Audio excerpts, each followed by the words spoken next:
Hey, VC Jack here. Welcome back to the channel, Vinyl Martini. I have a few odds and sods that I've had kicking around the record room for a while that I haven't shown, so I'd like to maybe catch up. And after I show this batch, I don't think you've seen anything else that I picked up and I haven't shown on the channel before. So let's get started. Jan and I took a little vacation before I went to Ontario and to Buffalo. And we spent about a week on the Sunshine Coast, which is on the mainland of British Columbia. But the only way to get to this particular section of coast, which is absolutely stunning, by the way, is by ferry, either from Vancouver or from a place on the island called Comox. So we drove up to Comox, which is about a little under 3 hours away, took the ferry over to Powell River, spent a couple of nights in Powell River, and explored the area. Powell River is an old pulp and paper town. The mill has closed. I think it's been closed for the last 10 years. So like all one industry towns are trying to reinvent themselves. So there was a couple of record stores there that we hit. And the first one was Fullbug Records. And I would say that of all the record stores I went to on the Sunshine Coast, most of them had overpriced records. Of course, I didn't say that to anybody, so I was always looking for a deal. But I did manage to find a few records from the stores that I went to because I like to support brick and mortar wherever I can. So the first record I found in their cheapie bins was this Gatto Live. It's called Best Seat in the House. It's a double live album. I've talked about Gatto in the last, either the last video or a couple of videos ago. This is headed by a guy called Greg Gotovitz. He is the bass player and lead guitar player. He used to be in a band called Flood, and used to see them in the bars in Toronto back in the day, mid-70s. And they're always great, three-piece band. Really happy to find this. I've never seen this before, so picked it up. It was in pretty good condition. $15, which is sort of more than I would normally pay for a record, but like I said, supporting the bricks and mortar. Second record I got from Fullbug Records is Julie Driscoll, Brian Auger, and the Trinity. The album is called Street Noise. It's on Marmalade Records. I've never seen anything on Marmalade Records before. I have been on this Brian Auger and the Trinity kick for a while. This is a great cover, isn't it? Great drawing. Inside, it's a double album. Picture of the band.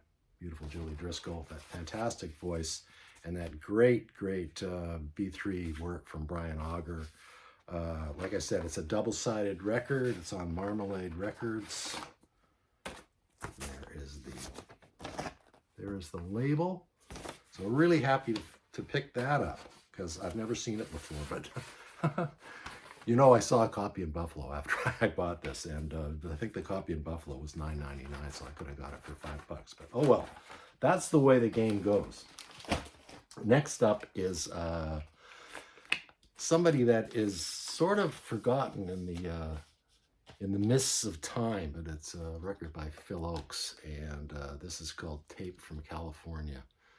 Phil Ochs was a, I guess, folk singer from the 60s and the protest movement. Used to be a buddy or used to be a friend of Bob Dylan's, that Bob Dylan kind of got tired of him, sort of cast him off, and Dylan wrote a song that's on his greatest hits that's reputedly about Phil Ochs.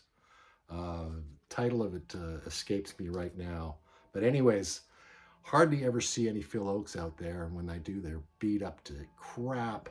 But this is in very, very nice shape. It's an original on the bronze A&M label. The year, this is, you know, records from the late 60s and early 70s didn't normally have years posted on their record anywhere. There is no date on here, but I am guessing this is from 1969 or maybe 1970. Phil Ochs, a great singer, great songwriter. Of course, he's got Tape from California, White Boots Marching in a Yellow Land, Joe Hill, The War is Over, The Harder They Fall. That's not the Jimmy Cliff song, but it's Phil Ochs' original, When in Rome, Floods of Florence. Great songwriter. Tim Hardin did a great rendition of Pleasure from the Harbor. That was from a previous album on here, and a tribute to Phil Ochs. Phil Ochs died very tragically. He died like a huge alcoholic. He was a huge alcoholic, died living in the streets. A very, very tragic ending, but great voice, great songwriter, and so happy to find this Phil Ochs record. While I was in that record store, it was in a warehouse that had been converted into a number of boutiques, and they had a vintage store in there. And I noticed as I was walking away, my wife was patiently waiting for me, but I noticed they had a box of records sitting on the counter. I went through them, filled with a normal bunch of crap, and the records were priced at $1, but I did find this really, really mint copy of Ricky Skaggs' Highways and Heartaches. Fantastic guitar player, Ricky Skaggs. This is from 1982. It's my first Ricky Skaggs record, and for $1, I could not leave this one behind in the box. Next record store we visited was in Powell River as well, and it's a place called Treasures, Music and Things. Really chaotic place. They had tons of records, most of them overpriced. And the reviews that I read on the record store were that the owner was a little bit crazy. He was known to chase people out of the store when they complained about high prices. But I managed to have a conversation with him. He's actually a really nice guy. And I found a few records, and he gave me a deal on them. I found 3 records. So the first one is by the Dillards, and this is called Wheat Straw Sweet. You might recognize the name Dillard from Dillard and Clark. Well, that was, this record was recorded after Doug Dillard left the Dillards to join Gene Clark with Dillard and Clark. But this is a highly regarded record. I've never seen it before. It's on Elektra. I don't know the year on it. Again, I don't think the year is on the label even, but I'm going to guess and say it was probably 1969 or so. Yeah, no date. But country rock, highly regarded record. Recognize the name. I don't have anything by the Dillards, and I don't have any Dillard and Clark records. Those things are rare as hen teeth. But going to give this one a listen, and it's in really, really good shape. Next up, the Tom Tom Club. Of course, hardly ever see this in the bins anymore. Tom Tom Club, offshoot of Talking Heads, without David Byrne. Of course, Tina Weymouth and Christopher France of the band put this together, recorded it at Compass Point Studios in which is in the Bahamas, is it? Yeah, in the Bahamas, in Nassau. So nice little break here. My brother used to have this, and I haven't listened to it in a long time, but very happy to finally get this in the collection. Tom Tom Club, and the album is called Close to the Bone. Love that cover. Great drawing. Picked up another Roy Buchanan album, which was not for me, which was supposed to be a VCLT for Mike, MGK Boston, and it somehow got lost in the shuffle because right after I got back from this little trip to the Sunshine Coast, I had one day to get ready, and I was flying out to Ontario, and et cetera, et cetera. This was an Apollo Records that I didn't look through. And anyways, Mike, this is called Live Stock. It's a live album from Roy Buchanan. I introduced Mike to Roy Buchanan, and I always try to bring him a Roy Buchanan when we meet up. So Mike, if you see this in the bins, don't buy it. I got a copy for you, and I'll see you next summer in Buffalo for the next party.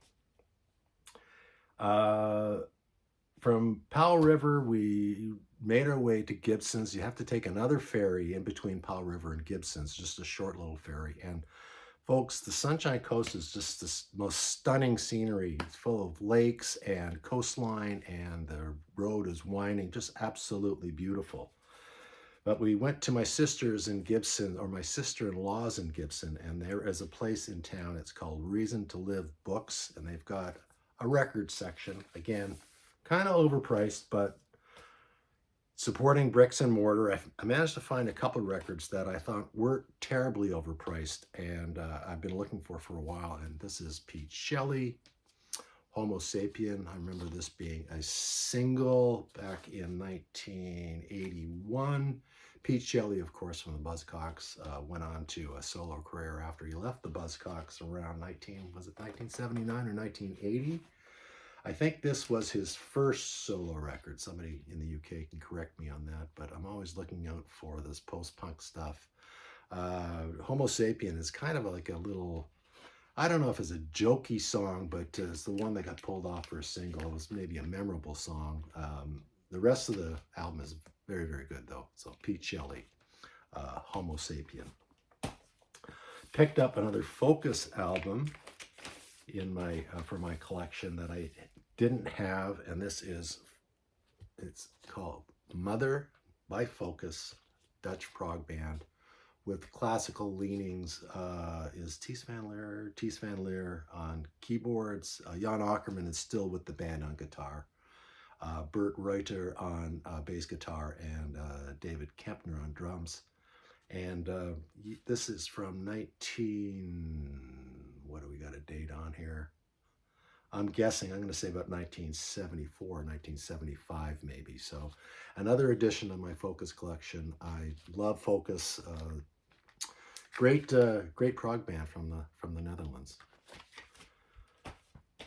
I got 3 more records to show. I went, there's a municipality here as part of the Greater Victoria area called Oak Bay, and they have this Oak Bay garage sale day.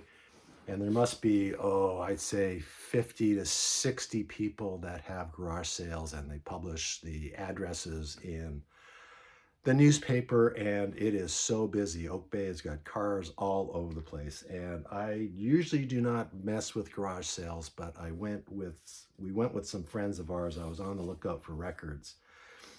Didn't find anything, just the usual assortment of junk. So there's only a few people that had records in their boxes of just normal crap that you see in a garage sale.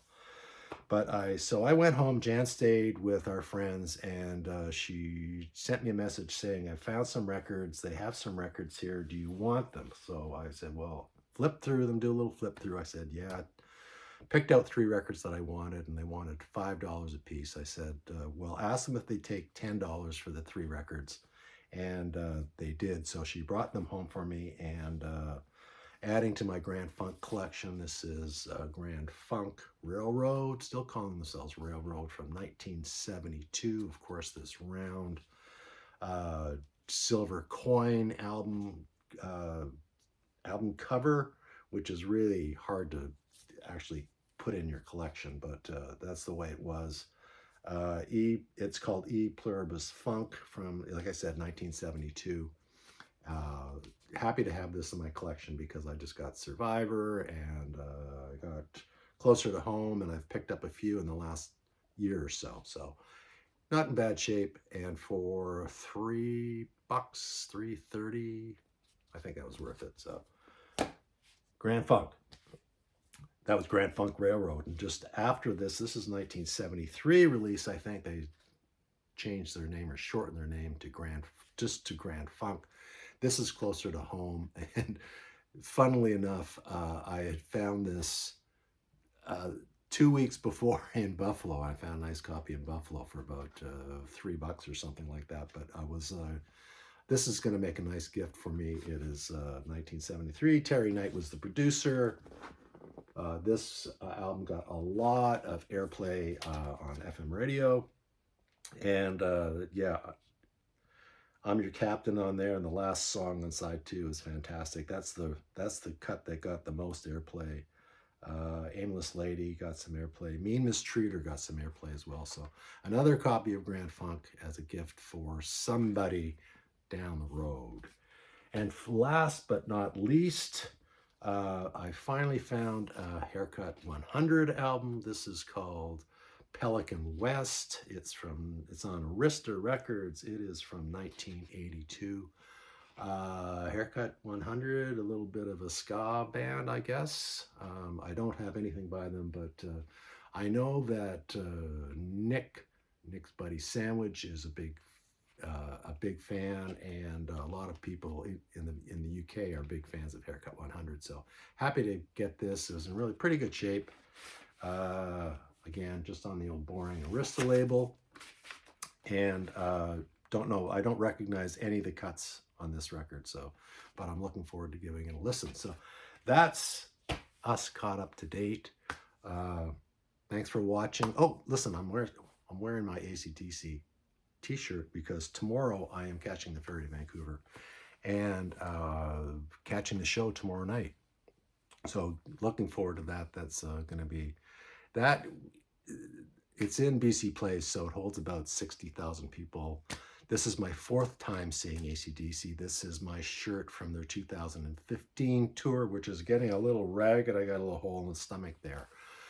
And last time we saw them, I think it was about 2 years ago on the tour. And I always think it might be the last time to see them. I'm not the biggest AC/DC fan, but my buddy Ward is a huge AC/DC fan. So I go along, and I don't mind them.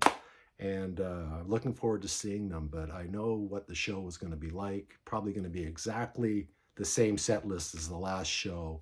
You know what you're getting when you go see AC/DC. They're going to play their songs note for note. They're not going to vary.